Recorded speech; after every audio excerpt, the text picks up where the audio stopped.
신구약 전체에 게시된 주 예수 그리스도에 관한 진리.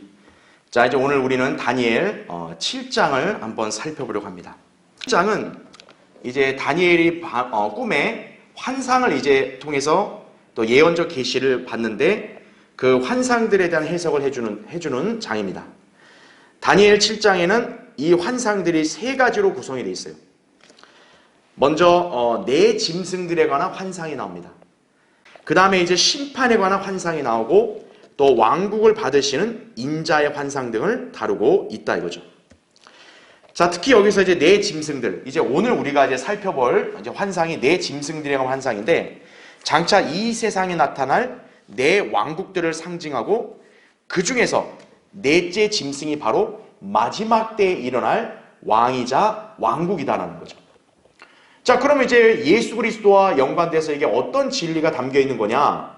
바로 이 넷째 짐승, 장차 나타날 이 네 번째 왕국, 이 왕국이 예수 그리스도가 다시 오시기 직전에 이 세상을 통치하고 또 제패할 그런 왕국이라는 거죠. 예수 그리스도가 바로 오시면 그 왕국을 쳐 부수신다라는 것입니다. 그리고 마침내 성경에서 예언된 왕국을 이 지상에 세우실 것이다라는 거죠.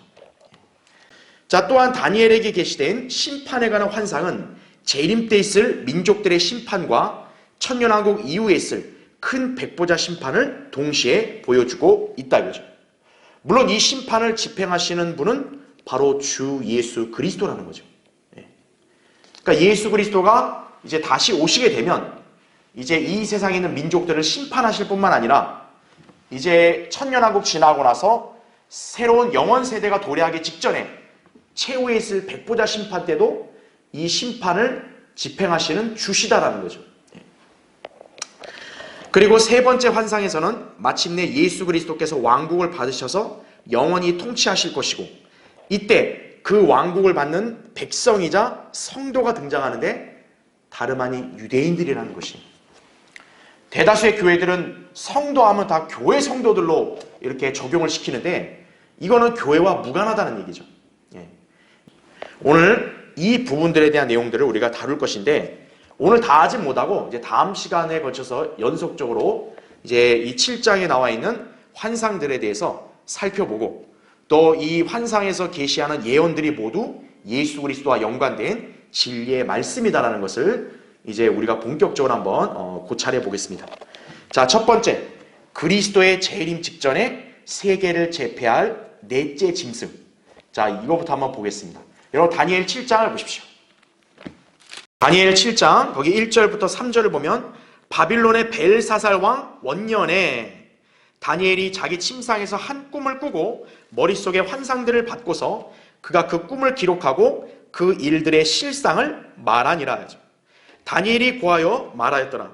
내가 밤에 환상을 보았는데 보라, 하늘에 네 바람이 큰 바다로 불어 닥치더니 큰 짐승들 넷이 그 바다에서 올라오는데 서로 다르더라, 이렇게 말씀을 하고 있습니다. 여러분은 일단 이 구절에서요, 1절에 거기 벨사살 왕 원년을 잘 표시해 놓으세요. 지금 다니엘이 이 환상을 받은 때가 언제예요? 벨사살 왕 원년이에요. 제가 이걸 표시하는 이유가 있어요, 분명히. 그 다음에 2절에는 다니엘이 환상을 언제 본다고 나와요? 밤에 본다고 나옵니다. 밤에. 밤을 잘 표시해 놓으세요. 그 다음에 3절에 큰 짐승들 넷이 어디에서 올라온다고 그래요? 그 바다. 그 바다가 앞에 2절에 무슨 바다? 큰 바다, The Great Sea를 가리키는 거예요. 자, 제가 표시해 놓으라는 용어를 잘 보셔야 돼요. 왜냐하면 이 용어를 잘 기준을 잡아야 이 네 짐승의 환상을 올바로 해석할 수 있기 때문에 그런 거예요. 그럼 이제 우리가 교환으로 일단 넘어오겠습니다. 자, 첫 번째 보세요.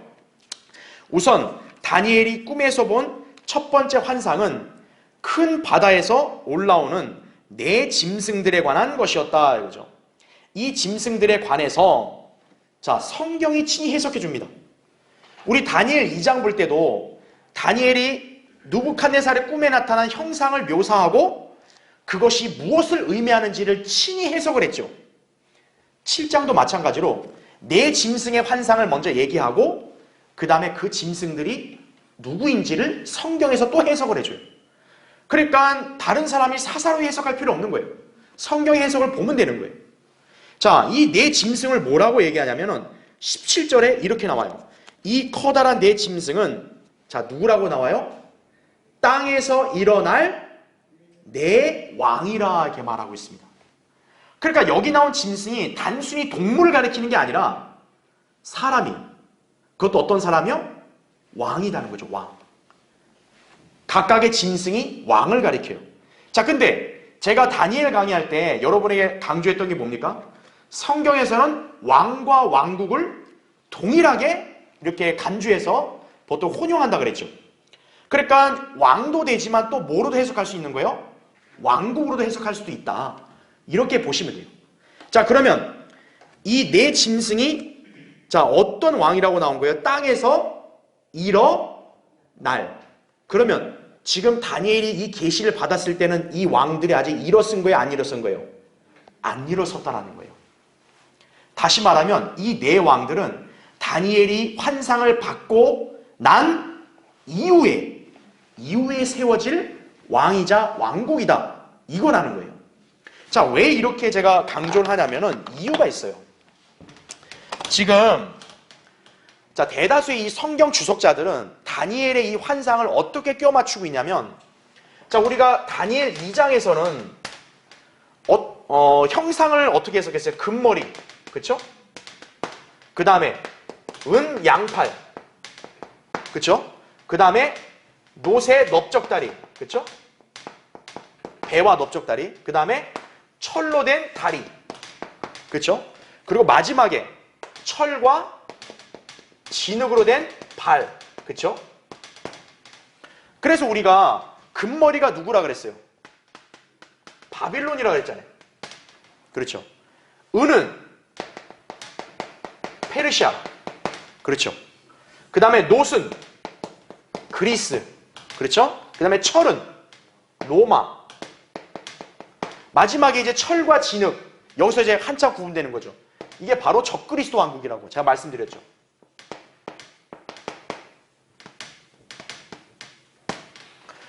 자, 이게 해석이에요. 그런데 문제가 뭐냐면 대다수의 주석자들이 지금 다니엘 7장 있죠. 이 7장의 네 짐승을 여기다가 연결시키는 거예요, 다. 그래서 이따 보겠지만 첫째 짐승은 뭐라 하냐? 사자 같다 그러거든요. 둘째 짐승은 곰 같다 그래요. 셋째 짐승은 표범과 같다 그래요. 넷째 짐승은 다니엘이 자세히 설명을 않고 무섭다고 그래요. 그냥 불명확해요. 예. 하지만 요한계시록에는 어떻게 설명하냐면 복합체로 설명합니다. 즉 이 세 동물의 복합체예요. 그래서 어떻게 해석하냐면요, 대다수의 성경 주석자들은 사자는 어느 나라? 바빌론. 곰은 페르시아. 표범은 그리스. 복합체는 넷째 짐승을 로마로 해석해버리는 거예요. 이렇게 심지어 스코필드나 훌륭한 인물인 라킨도 이렇게 해석을 해버린 거예요. 실수를 한 거예요. 자, 이렇게 해버리면 문제가 뭐예요? 이 적그리스도 왕국이 여기서 연결이 안 되는 거예요. 그러니까 어떻게 해석이 될 수밖에 없는 거예요? 아, 적그리스도 왕국은 넷째 짐승이니까 로마다. 그러니까 넷째 짐승이 마지막 왕국 아니에요. 다니엘 7장에서는. 근데 다니엘 2장하고 억지로 껴맞추니까 어떻게 돼요? 로마 제국이에요. 그 얘가 적그리스도가 돼야 되거든요. 그러니까 결국 뭐라고 얘기하냐? 아, 적그리스도 왕국은 로마 제국이다. 로마 제국이 부활했다. 이렇게 가르쳐버리는 거예요. 이렇게 짝을 져버리니까 어떻게 해요? 맞아요? 안 맞아요? 안 맞게 되는 거예요. 자, 왜 이것이 잘못됐냐면 아까 제가 얘기했잖아요. 성경에서 해석을 찾아야죠. 17절에 뭐라고 했어요? 이 네 왕들은 땅에서 일어날 그랬어요. 그러면 다니엘이 계시를 받은 시점이 현재라면 그 네 왕들은 그 이후 미래에 나와야 될 거 아니에요. 자, 그러면 우리가 보자고요. 이게 지금 안 맞아요. 왜 안 맞냐? 첫 번째, 다니엘이 이 계시를 받은 현재가 어느 시기냐? 벨사살 왕 원년이에요. 근데 우리가 알아야 될 게 뭐냐면 벨사살 왕이 누구냐? 바빌론의 마지막 왕이에요. 즉 다니엘이 지금 이 계시를 받을 때는 이미 바빌론은 몰락하기 거의 최종 단계에 있는 상태라고요. 그러니까 땅에서 일어날 내 왕이랬는데 만약에 첫째 짐승을 바빌론이라 해석해버리면 안 맞아버리는 거죠. 왜냐하면 다니엘이 지금 계시를 받는 현재가 바빌론 마지막 왕 치리 기간이니까 바빌론은 이제 거의 몰락해가는 단계에 가 있으니까 그러니까 첫째 짐승이 바빌론으로 되면 안 되는 거죠. 그렇죠. 그래서 벨사살 원년이기 때문에 이미 바빌론은 끝에 와 있는 거예요.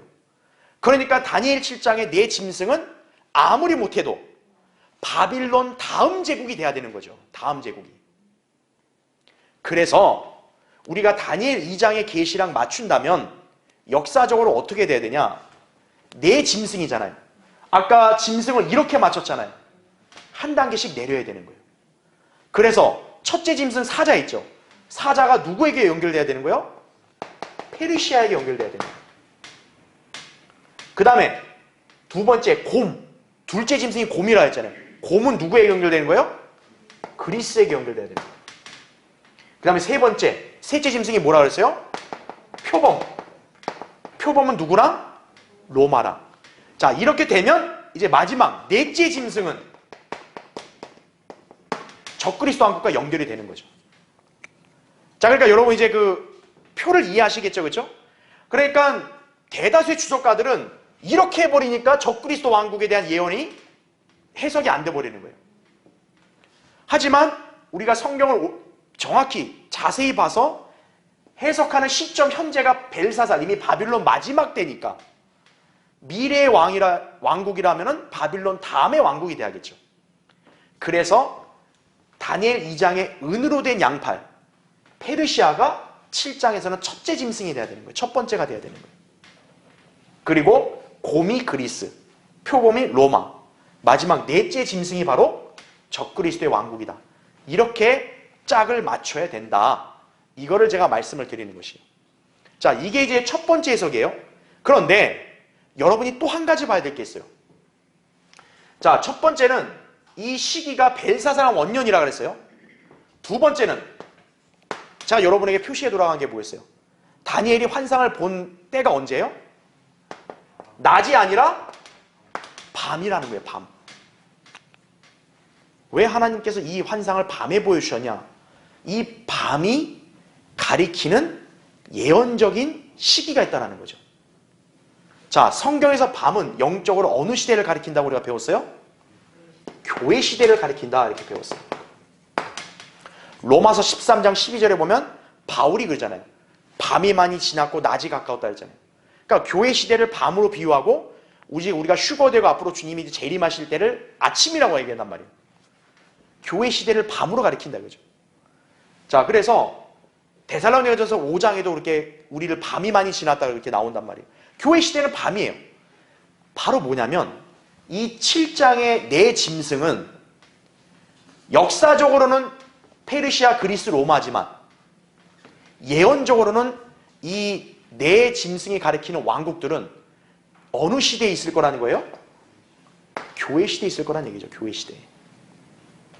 그러니까 이 짐승은 단순히 과거의 역사적인 이 나라만이 아니라 장차 교회 시대에 일어날 강대국들을 또 가리킨다. 이렇게 여러분이 이해하시면 되는 거예요. 이게 바로 예언의 이중적인 적용이에요. 그러니까 예언은 한 번만 있는 게 아니에요. 이중적으로 적용이 되는 거예요. 자, 밤이니까 교회 시대. 아, 그러니까 사자, 곰, 표범. 우리가 넷째 짐승이 적그리스도라면 적그리스도 왕국은 대환란 때잖아요. 그러니까 대환란 때라고 제외해 놓으면 이 세 짐승은, 세 나라는 어느 시대에 일어나야 되는 거예요? 등장해야 되는 거예요? 교회 시대에 등장해야 되는 거예요. 그러면 이제 해석이 되는 거예요. 그 다음에 세 번째. 자, 이 짐승들이 어디에서 올라온다 그랬어요? 큰 바다. 그냥 바다가 아니라 큰 바다입니다. 이게 성경에서도 뭐라고 얘기하냐? 대해라고 그래요. 대해. 클 대자 바다의 자에서 대해. 자, 이 대해는 바로 어디를 가리키냐면 지중해를 가리킵니다. 지중해. 지중해. 지중해. 성경에서 바다 하면 갈릴리 바다도 바다로 얘기하지만 여기는 갈릴리랑 전혀 관계없는 거죠. 왜냐하면 이방 제국이니까. 그렇죠? 바로 뭐냐면 이스라엘 그 지도상으로 볼 때 서쪽이죠. 지중해.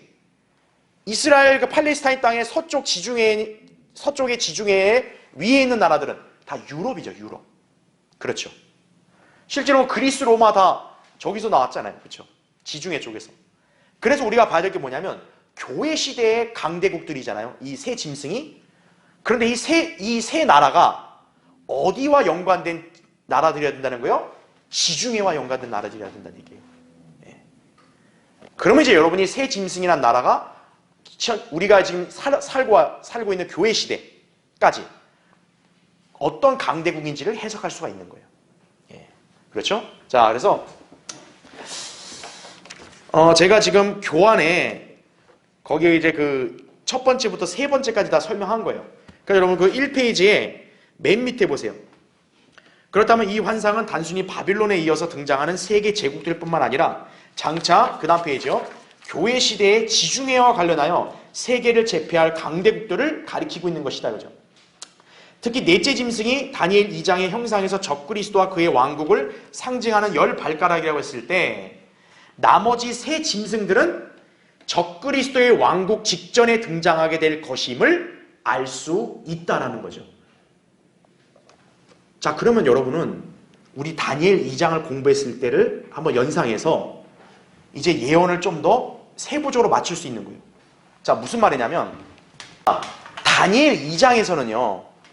지금 바빌론부터 로마까지 갔다가 여기서 적그리스도 왕국으로 뛰었잖아요.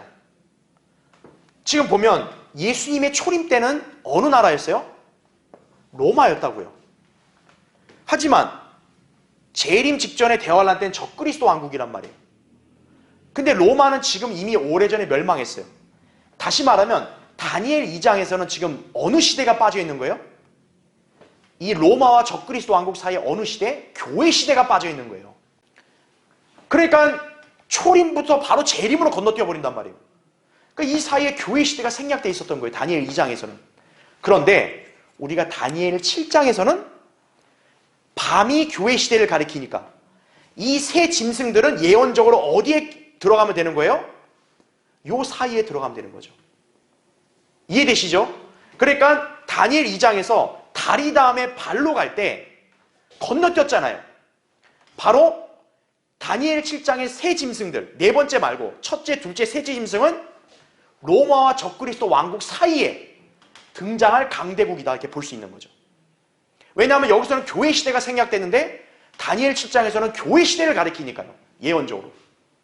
그래서 바로 이 사이에 첫째 짐승과 둘째 짐승과 셋째 짐승이 들어간다는 거죠. 이들이 각각 왕국이라 그런다면 다 세계를 제패한 국가들 아니에요. 로마 제국 다음에 교회 시대 동안 세계를 제패한 강대국들이겠죠. 그 중에서도 어디요? 지중해와 연관되어 있는 강대국들이겠죠. 예, 그렇게 여러분 보실 수 있는 거예요. 그래서 우리가 봐야 될 게 뭐냐면 첫째가 사자래요. 둘째가 곰. 세 번째가 표범이라 했습니다. 그러면 아까 얘기했다시피 역사적으로 페르시아, 그리스, 로마였죠. 예언적으로 사자, 곰, 표범을 누굴 가리키냐 이거예요. 그러면 세속사를 이렇게 관심 있게 본 사람들은 이제 쉽게 공감을 할 거예요. 우리 교회 시대, 중세 시대 동안 세계를 제패한 강대국들을 본다면 대표적으로 누가 있냐? 영국. 그렇죠. 대영 제국은 해가 지지 않은 나라였단 말이에요. 그 다음에 이제 영국이 이제 붕괴되고 난 이후에 완전히 쇠락한 이후에는 러시아, 소비에트 연방, 소련 제국이 그때 세계를 거의 지배했잖아요. 근데 소련이 해체돼 버렸죠. 그러고 나서 이제 어느 나라가 세계 패권을 쥐었어요? 미국이죠. 바로 이 순서가 되는 거죠. 그리고 놀랍게도 영국, 러시아, 미국의 각각의 상징되는 동물들이 다 일치해요. 전부. 그래서 사자는 누구요? 영국. 곰은 누구요? 러시아. 표범은 누구요? 미국인 거죠. 그래서 다니엘 2장과 7장을 연결시킨다면 로마 제국 다음에 세계를 제패하는 이방 강대국은 첫째 짐승 영국, 둘째 짐승 러시아, 셋째 짐승 미국 이렇게 되는 거죠. 그 다음에 넷째가 적그리스도 왕국이었잖아요. 그럼 우리는 이제 어떻게 이해할 수 있는 거예요? 만약 미국이 이제 붕괴가 되면은 적그리스도 왕국이 들어서는 거예요, 이제. 그러니까 우리 교회는 대환란 전에 휴거가 되기 때문에 우리는 미국이란 나라가 지금 어떻게 쇠락해져 가는지를 본다면 때가 가까웠음을 직감할 수 있는 거죠. 지금 미국은 예전 같지가 않죠. 더 이상. 계속 국력이 약해지고 있죠. 이제 미국이 이 기존 나라들처럼 쇠락해지고 넷째 짐승인 왕국이 이제 서서히 부상하면서 세계를 지배할 거라고요. 우린 지금 그 근접까지 와 있는 거예요, 지금요. 예. 그렇게 여러분 이해하시면 됩니다. 자, 그러면 이제 한번 구체적으로 볼게요. 괄호 1번 보세요. 자, 첫째 짐승의 특징이 뭐냐 했더니 4절에 나옵니다. 사자 같고 독수리의 날개를 지니고 있다 이렇게 얘기합니다. 역사적으로는 메데 페르시아죠. 예언적으로는 어디를 상징한다고요? 영국을 상징합니다. 자, 이 사자의 특징이 뭐냐면 독수리 날개를 가졌대요. 그러니까 우리가 흔히 아는 사자만이 아니라 사자의 등에 독수리의 날개가 있는 거예요. 자, 이러한 동물을 어디서 볼 수 있냐? 영국의 상징 동물인 그리핀이 딱 정확히 똑같아요, 이거랑. 사자 모양의 독수리 날개가 있어요. 그리핀이란 이 동물이. 그게 영국의 상징 그 기호거든요. 예. 페르시아하고 영국은요, 성경적으로 연관성이 있는 국가들입니다. 그래서 페르시아의 옛날에 그 이런 유적들, 유물들을 보면은 사자 문양이 있어요. 사자 문양이. 그리고 영국도 지금 어때요? 국가적으로 상징하는 동물은 사자입니다. 영국은. 예. 그러니까 왜 그러겠냐고요. 성경에 미리 이렇게 예언되어 있는 거예요. 그리고 무엇보다 페르시아와 영국이 공통점이 뭐냐면 유대인들을 팔레스타인 땅으로 기환시켰다라는 거예요. 자, 페르시아는 언제 했죠? 유대인들이 바빌론 70년간 포로로 사로잡혀 있다가 코레스, 페르시아의 코레스 왕이 에스라 1장에서 유대인들 기환하라 그랬죠. 유대인을 본토로 기환시킨 민족이 페르시아예요. 그러면 현대사에서 이스라엘을 팔레스타인 땅으로 기환시키게 한 국가는 어디예요? 영국이죠. 영국이 벨포어 선언을 함으로써 어떻게 된 거예요? 팔레스타인 땅에 정착할 수 있도록 영국이 유대인들을 인도했죠. 물론 중간에 철회를 했지만 어쨌든 영국이 그들을 본토로 기환하도록 힘썼죠. 그래서 페르시아는 영국의 예표라는 거죠. 예. 자, 그 다음 밑에 괄호 2번을 보세요. 둘째 짐승은 자 뭐와 같다고요? 곰 같다 해죠. 곰. 역사적으로 곰은 그리스입니다. 근데 예언적으로 곰은 러시아의 상징이에요. 그래서 그리스와 러시아도 깊은 연관성이 있습니다. 자, 어떤 연관성이냐면 러시아는요, 러시아의 그 문자를 보면 그리스어 알파벳을 써요. 러시아라는 나라는. 그리고 그리스 정교는 공산혁명 이전까지 국가의 실질적인 핵심 지배 세력이었어요. 그러니까 러시아가 소련으로 공산화되기 전에는 그 나라는 그리스 정교의 어떤 영향을 받고 있었다는 얘기죠. 그런데 그뿐만 아니라 구소련이 붕괴한 지금의 러시아도 어때요? 러시아 정교가 지배하고 있어요. 그러니까 러시아 정교는 그리스 정교와 거의 똑같은 거예요. 이름만 거의 바뀐 것뿐이죠. 종교나 언어가 다 그리스와 연관이 있죠. 러시아가. 예. 또 그리스는 역사적으로는 페르시아 다음의 강대국이었잖아요. 그렇죠. 러시아도 어때요? 대영 제국이 붕괴되고 난 다음에 1950년대부터 90년대까지 세계 정치 무대를 지배했죠. 소련이. 그리스와 러시아는 유사한 거예요. 그래서 그리스는 러시아의 예표인 거예요. 예. 자, 그럼 이제 괄호 3번 보세요. 셋째 짐승은 6절에 나온 대로 뭐와 같다고 나옵니까? 표범과 같다고 합니다. 표범의 특징은 뭡니까? 몸 전체가 노란색이고 배는 흰색이고 그리고 표범은 중간에 뭐가 있어요? 각각 검은 점이 있습니다. 그게 바로 뭐냐면 인종의 색깔을 상징하는 거죠. 그러니까 표범은 황색과 흰색과 검은색이 뒤섞여 있는 거예요. 인류의 인종을 세 인종으로 대표적으로 나눈다면 뭡니까? 백인종, 흑인종, 황인종이죠. 그래서 표범의 이 몸 색깔, 황색은 아시아, 셈족을 상징하는 거고요. 표범의 하얀 배는 백인종인 야펫을 상징하고요. 그 다음에 표범에 있는 검은 점은 흑인인 함족을 상징하는 거죠. 그래서 다시 말하면 표범이란 짐승은 어떤 짐승이냐? 통합된 짐승이에요. 인종이 통합되어 있는 짐승이다라는 거죠. 자, 이 짐승이 가리키는 두 나라는 역사적으로 로마 제국이고요. 예언적으로는 미국입니다. 왜냐하면 그 로마 제국은요, 영국에서 유럽인 영국에서부터 출발해서 어디까지 지배하고 영향을 끼쳤냐면 아프리카인 이집트에서부터요. 이집트와 그 다음에 스페인 유럽에서 어디까지요? 아시아인 바빌론까지 당시 로마 제국의 지배 영토였어요. 그러니까 우리가 알아야 될 게 로마 제국의 그 영향권에는 유럽도 있고 아프리카도 있고 아시아도 있는 거죠. 바로 로마가 표범인 거죠. 그럼 오늘날 로마처럼 인종들이 이렇게 막 도가니처럼 섞여 있는 나라가 어딜까요? 미국이죠. 미국이란 나라는 백인도 있고 흑인도 있고 막 히스패닉도 있고 온갖 인종들이 다 뒤섞여 있는 나라죠. 인종이 통합된 나라죠. 그래서 표범은 예언적으로 오늘날 어디를 가리킨다고요? 미국을 가리킨다는 거예요. 로마 제국은 바로 미국의 예표가 된다는 거죠. 혼합국가라는 거죠. 자, 밑에 괄호 4번 보세요. 그리고 나서 넷째 짐승이 마침내 대환란 때 온 세상을 지배할 적그리스도의 왕국이다 이죠. 따라서 주님께서 재림하시기 직전에 마지막 때의 세계를 제패하고 다스릴 넷째 짐승은 그 이전의 셋째 짐승, 즉 미국이 쇠락하고 붕괴된 이후에 등장하게 될 것이다 라는 거죠. 그러니까 여러분이 예수 그리스도가 재림하실 직전 시기가 가까운 시기가 언제냐, 그거를 징조를 알고 싶다면 미국이란 나라의 지금 쇠락을 보면 되는 거예요. 자, 밑에 5번째 보세요. 자, 넷째 짐승인 적그리스도 혹은 그의 왕국의 특징은 무엇인가 이거예요. 다니엘 7장에 보면요, 7절에 넷째 짐승에 대해서는요, 어떤 짐승이라고 다니엘이 자세히 묘사를 못해요. 그냥 너무 무섭다 그래요. 그런데 요한계시록에는 어때요? 이 짐승에 대해서 자세하게 묘사를 합니다. 여러분 한번 펴보세요. 요한계시록 13장 보세요. 자, 요한계시록 13장 1절 보시면 내가 바닷가 모래 위에 서서 보니 한 짐승이 바다에서 올라오는데 이렇게 말하죠.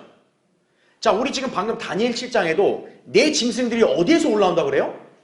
바다에서 올라온다. 큰 바다에서 올라온다 그래요. 요한계시록 13장에 이 짐승도 지금 어디서 올라오는 거예요? 바다에서 올라오는 거예요. 지중해와 연관된 국가라는 거죠. 분명히. 그렇죠? 자, 보세요. 7머리와 10뿔을 가졌더라. 그 뿔들에는 10개의 왕관이 있고 그 머리들에는 하나님을 모독하는 이름이 있더라 이거죠. 특징이 10뿔을 가지고 있어요. 다니엘 7장을 자세히 보시면 여러분도 아시겠지만 다니엘 7장의 넷째 짐승도 뿔이 10개라고 나와요. 아하, 그러니까 다니엘의 넷째 짐승은 지금 요한계시록 13장에 이 짐승을 가리키는 거죠. 바로 적그리스도와 그의 왕국이라는 거죠. 자, 그럼 2절을 보세요. 또 내가 본 그 짐승은, 자, 특징을 얘기합니다. 뭐라고 얘기해요? 표범과 같다고 얘기합니다. 그리고 발은 뭐와 같다고 얘기해요? 곰의 발. 입은 뭐와 같다고 합니까? 사자의 입 같은데 이렇게 나옵니다. 자, 그래서 여러분 이 넷째 짐승은 바로 복합적인 동물이라는 거죠. 복합적인 동물. 복합적인 동물인 거예요. 즉, 이 넷째 짐승은 단일한 어떤 한 동물이 아니라 여러 동물들이 지금 혼합되어 있는 복합적인 창조물인 거예요. 자, 그러면 이 넷째 짐승의 특징을 보니까 첫 번째 뭐와 같다 그래요? 일단 짐승이 뭐같이 생겼다 그래요? 표범같이 생겼다 그래요. 기본적으로. 두 번째는 발이 뭐 같대요?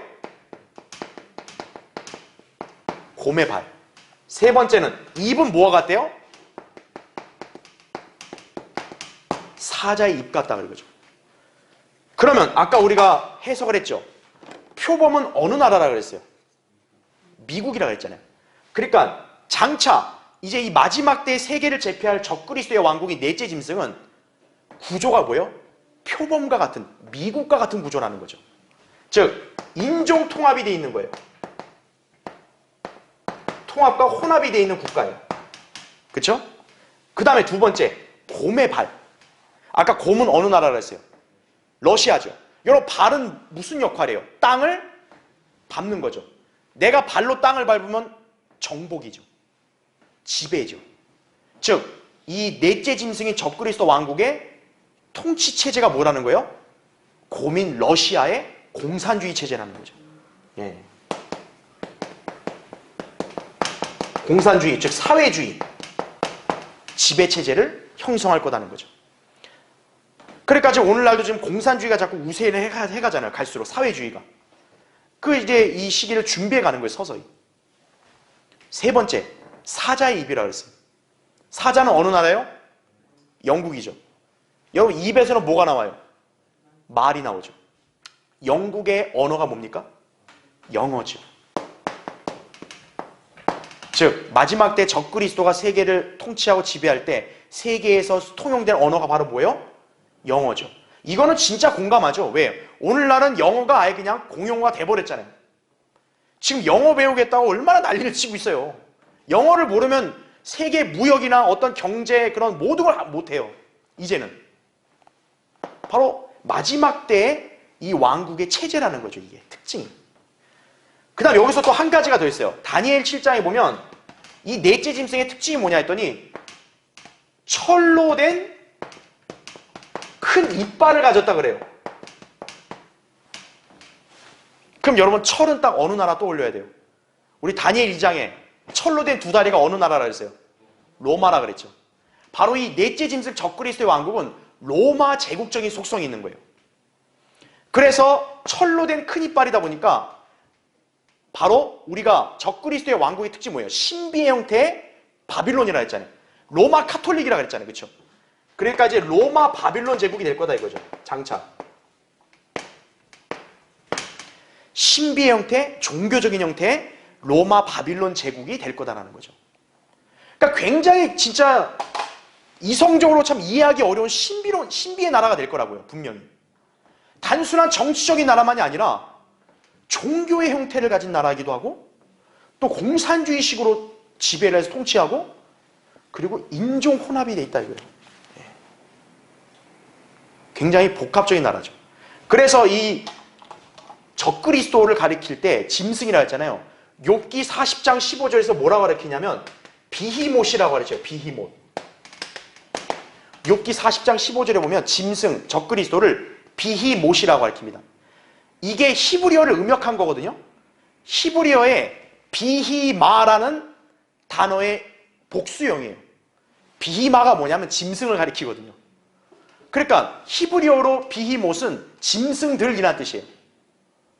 그러니까 우리가 이해가 안 되는 게 적그리스도는 하나고 적그리스도 왕국도 하나인데 왜 짐승들 이렇게 얘기하냐 이거예요. 바로 이 세 짐승이 복합되어 있기 때문에 여러 동물이 하나로 복합되어 있기 때문에 하나지만 마치 짐승이 세 명이 여러 동물인 것처럼 구성되어 있으니까 우리가 비히못이라 그러는 거예요. 근데 이제 우리가 이걸 한글로 번역하려면 짐승들 이러면은 뜻이 이렇게 통용이 안 될 거 아니에요. 짐승은 하나인데 우리가 짐승들 이렇게 쓰면 안 되잖아요. 그러니까 우리가 비히못 이렇게 음역을 하는 거라고요. 그러니까 여러분이 차이점을 잘 기억해야 됩니다. 자, 그래서 제가 이제 설명을 다 드렸고요. 여러분 다음 페이지 넘어오세요. 3페이지. 자, 괄호 6번을 보세요. 그런가 하면 이 짐승은 10뿔을 가지고 있는데 이것은 느부갓네살의 꿈에 나타난 그 형상의 10발가락처럼 장차 일어날 누구요? 10왕이다. 우리 다니엘 2장의 10발가락도 왕들이라 그랬잖아요. 왕국들. 즉 마지막 때 적그리스도의 왕국은 10왕들이 통치하는 연방 왕국이라 그랬잖아요. 미국처럼. 그렇죠?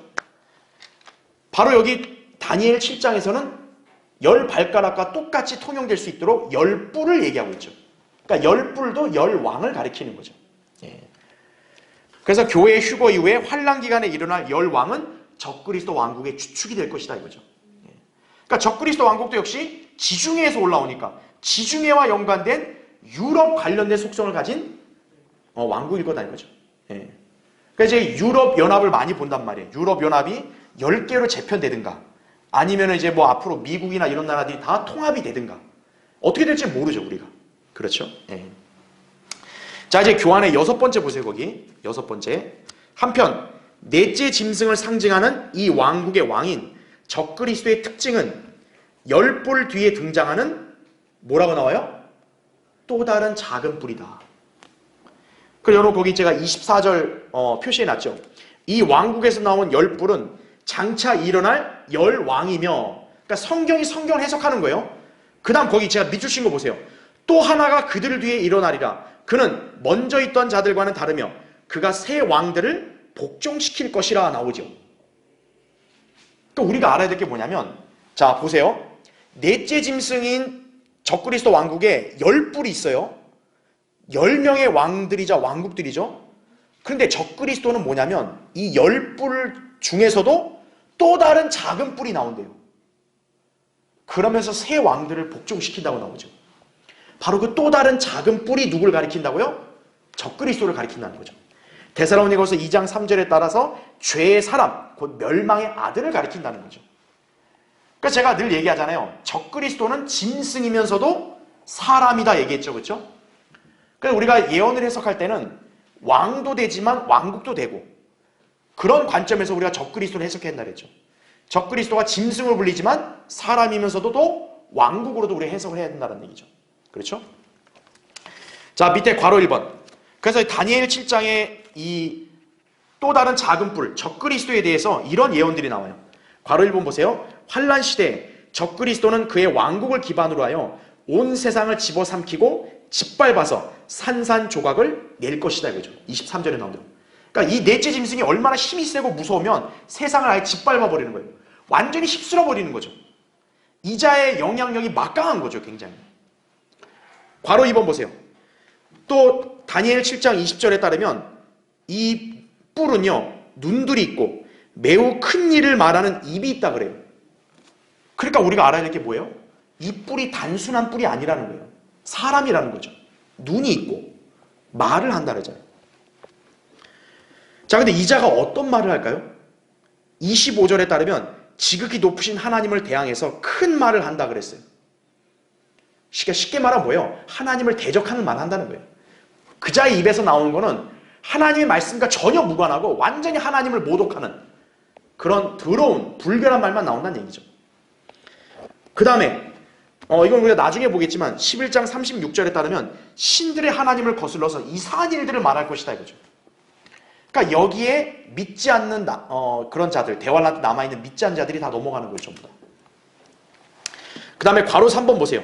그의 모양은 그의 동료들보다 더 강한 자로서 20절에 나옵니다. 그래서 23절에는 무서운 용모를 하고 있고 큰 권세로 다스리면서 자신을 높이고 자기 뜻대로 행할 것인데 이거예요. 다니엘 11장 36절에 따르면 이 자는 하나님의 뜻을 따르는 게 아니라 자기 뜻대로 자기 마음대로 행하는 거예요. 자 근데 이게 얼마나 도가 지나치냐면요. 그 교환 계속 보세요. 심지어 뭐까지 시도하는 거예요? 때와 법을 변경시키기까지 하는 거예요. 제가 예전에 다니엘 강의에서 밝혔지만 때와 법은 성경도 되고요. 율법도 됩니다. 그리고 심지어 뭐냐? 하나님이 정하신 때를 자기가 억지로 바꾸려고 하는 것도 해당되는 거예요. 특히 괄호 4번 보세요. 환란 시대 7년이죠. 7년 중간에 때와 법을 변경함으로써 유대인들과 맺은 평화 조약을 파기할 것이다 이거죠. 그래서 그 이후로 3년 반 25절에는 한때, 두때, 반때 나오잖아요. 한때가 1년, 두때가 2년, 반때가 6개월. 그러니까 적그리스도가 본격적으로 발악을 하고 활동할 때가 3년 반이죠. 예. 이때 유대인들을 박해할 것이다 이거죠.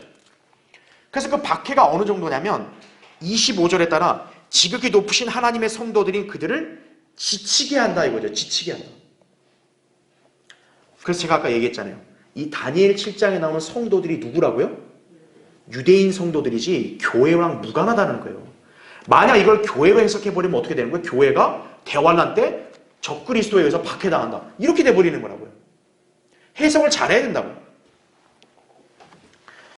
자, 또 다니엘 7장 거기 21절을 보면요. 내가 보니 이 뿔이 성도들과 싸워 그들을 이기더라 이렇게 기록되어 있습니다. 이 뿔, 적그리스도죠. 적그리스도가 성도들과 싸워 그들을 이긴다라고 말합니다. 이긴다는 개념이 뭐겠어요? 결국 그들을 죽인다는 거죠. 대환란 때 유대인 성도들을 죽인다라는 거죠. 계시록 11장 7절에도 역시 이 다니엘 7장과 일맥상통하는 말씀이 제시가 된다 이거죠.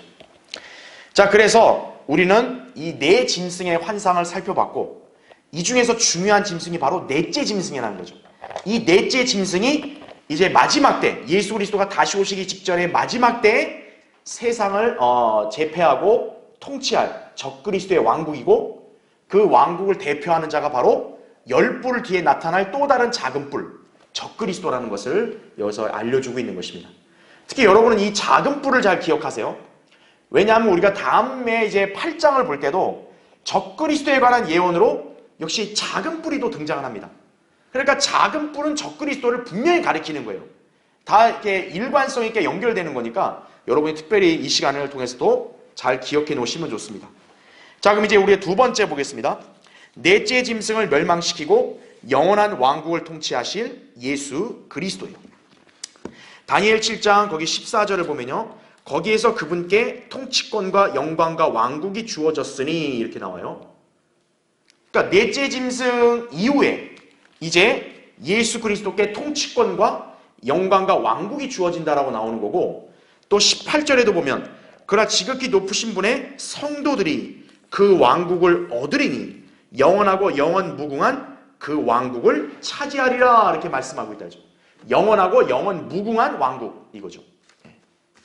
바로 이 왕국을 예수 그리스도가 세우시고 통치하시고 또 이제 그 왕국을 얻는 백성은 유대인 성도들이다. 이렇게 제가 말씀을 드린 거죠.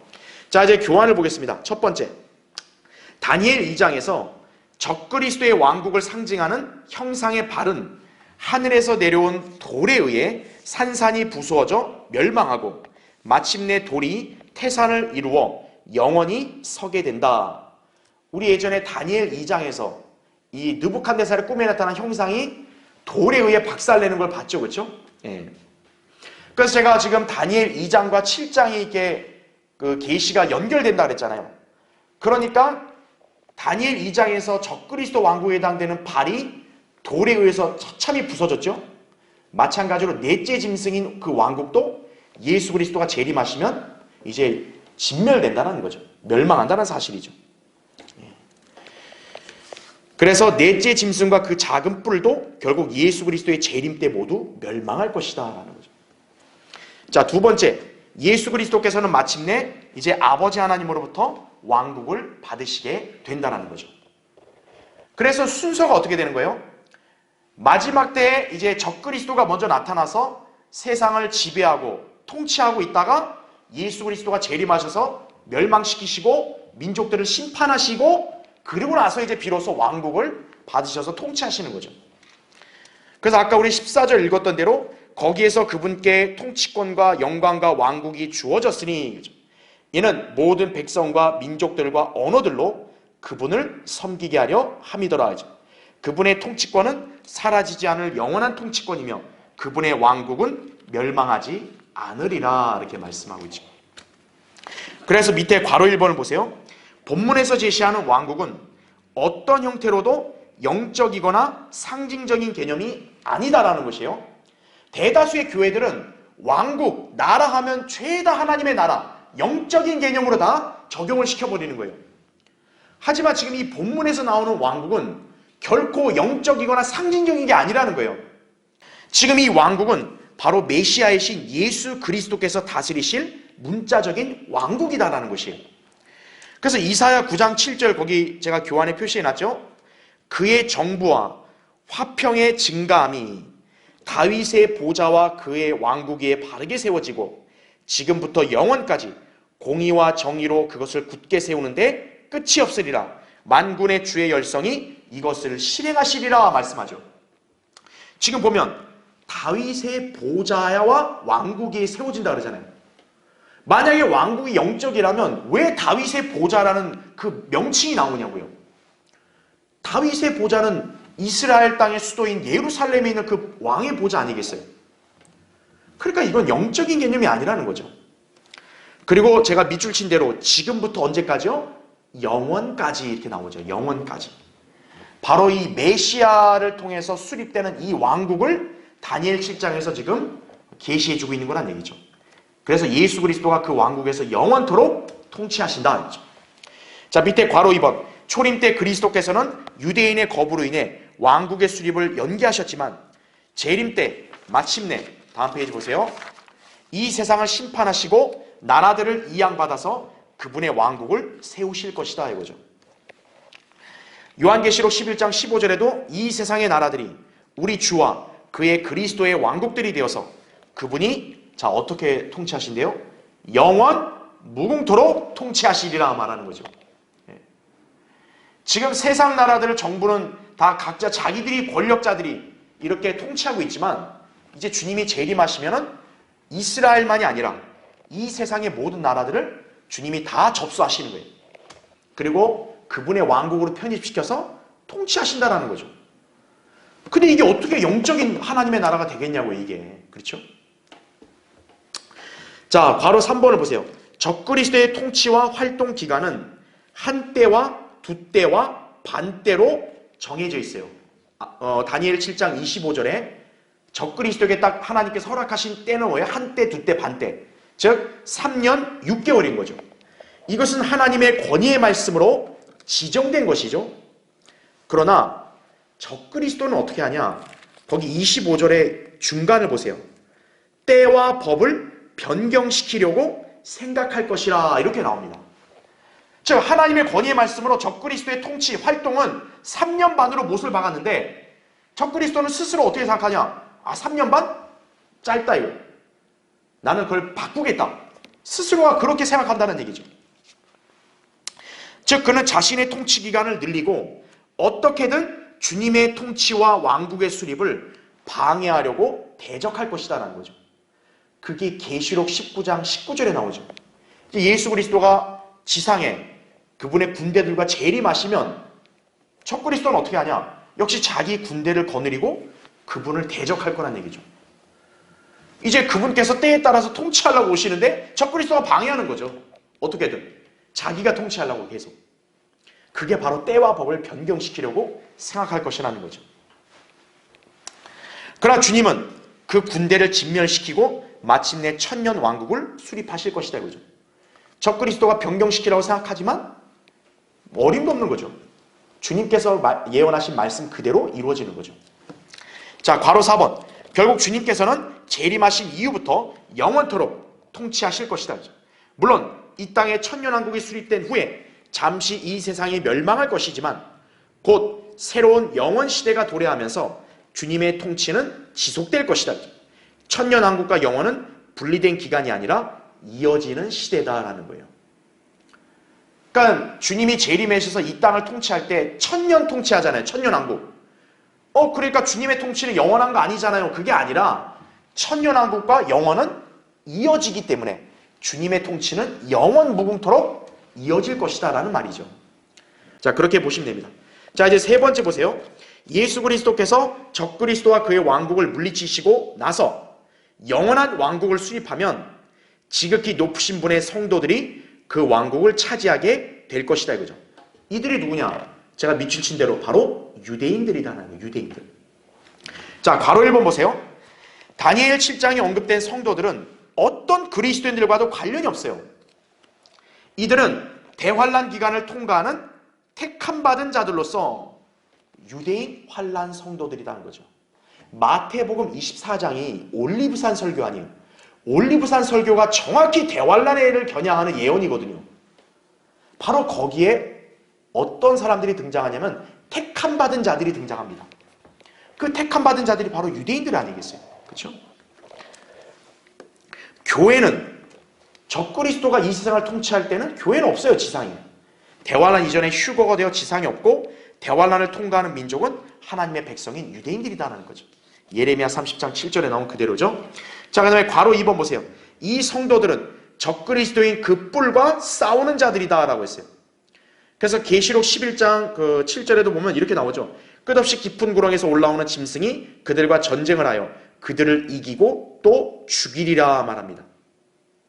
자, 아까 우리 다니엘 7장 21절에서도 이 뿔이 성도들을 싸워서 이긴다 그러잖아요. 이긴다의 개념이 요한계시록에 나오는 거죠. 바로 죽인다. 특히 대환란 때는 적그리스도가 어떤 방법으로 죽이죠? 목베임으로 죽이는 거죠. 바로 유대인 성도들은 목베임으로 죽임을 당하는 것이죠. 요한계시록 6장 9절부터 11절과 20장 4절에 이렇게 나와 있습니다. 하지만 바로 3번 대환란 때 유대인 성도들은 극심한 박해와 고난을 인내로 견뎌냄으로써 마침내 구원을 받게 된다 이거죠. 그러면 이제 적그리스도에 대한 심판이 이루어지면서 마침내 유대인들은 회복되어 영원하고 영원 무궁한 그 왕국을 차지할 것이다 라는 거죠. 그러니까 예수 그리스도가 재림하시면 유대인들이 끝까지 그 믿음을 지켰을 때 이제 주님이 오셔서 적그리스도와 그 민족을 심판하시고 유대인들은 회복돼서 원래 구약에서부터 약속된 메시아의 왕국을 받게 되는 거죠. 그 왕국이 다니엘 7장에서 말하는 영원 무궁한 왕국이다라는 거죠. 자, 괄호 4번.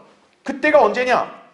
여러분 거기 다니엘 7장 펴져 있죠? 22절 보면 옛날부터 계신 분이 오시니 이렇게 나오죠. 옛날부터 계신 분이 누구예요? 예수 그리스도라고요. 그분이 오시니 지극히 높으신 분의 성도들에게 심판이 주어졌고 그때가 이르자 성도들이 그 왕국을 차지하더라 이거죠. 유대인이 천년왕국에 들어가서 그 왕국을 차지할 때는 예수 그리스도가 오실 때라는 거죠. 그러면 누가복음 1장 32절 33절에서 애초에 약속된 대로 다윗의 보좌가 주님께 주어지죠. 그리고 야곱의 집안을 영원히 통치할 것이고 왕국은 무궁하리라고 말씀했죠. 그래서 이 왕국을 얻는 백성은 유대인들이라는 거죠. 자, 괄호 5번. 그렇게 되면 비로소 주기도문이라 일컬어지는 제자들의 기도의 끝부분이 성취되는 것이라는 거죠. 일반 교회들은 주기도문이라고 하잖아요. 주기도문 아니에요. 바로 마태복음 6장의 기도는 환난 때 시험을 통과하는 유대인 성도들이라는 기도인 거죠. 그 기도에 뭐라고 나온 거예요? 마태복음 6장 10절에 보면 아버지의 왕국이 임하오시며 아버지의 뜻이 하늘에서와 같이 땅에서도 이루어지다 이거죠. 하늘의 뜻이 땅에서 이루어지는 것. 왕국이죠. 그래서 13절에 나온 대로 왕국과 권세와 영광이 영원토록 아버지의 것이옵니다. 이게 이제 마침내 성취가 되는 거예요. 이때 다니엘 7장에서 예언한 이게 바로 마태복음에서의 주기도문의 성취인 거죠. 자, 이제 마지막 네 번째 보겠습니다. 천년왕국을 차지할 유대인들의 위상은 세계에서 으뜸이 될 것이다 그랬어요. 여러분 거기 27절 보세요. 그 왕국과 권세와 온 하늘 아래 왕국의 위대함이 지극히 높으신 분의 성도들의 백성에게 주어지리니 그 왕국은 영원한 왕국이며 모든 권세들이 그분을 섬기고 복종하리라 하시더라 이렇게 말하죠. 유대인들이 천년왕국에 으뜸되는 민족이고 그 유대인의 통제와 영향력이 가장 강력할 것이라는 거죠. 천년왕국 때. 그럼 이방인들은 어떻게 될까요?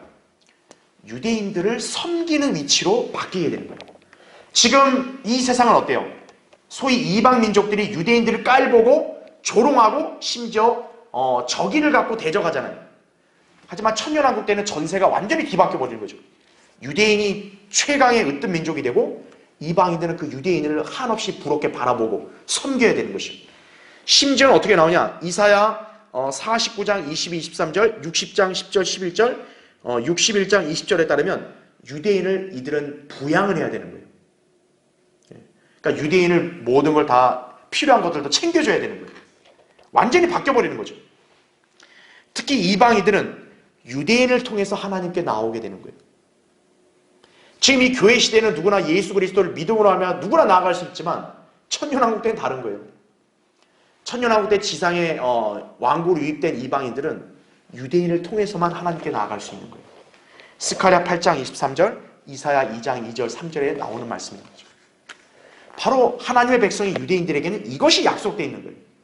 그 약속을 이 환상을 통해 계시로 알려준 것이 바로 다니엘 7장의 말씀이다. 여러분이 그렇게 이해하시면 됩니다. 자, 다음 시간에 계속 이어서 이렇게 하겠습니다.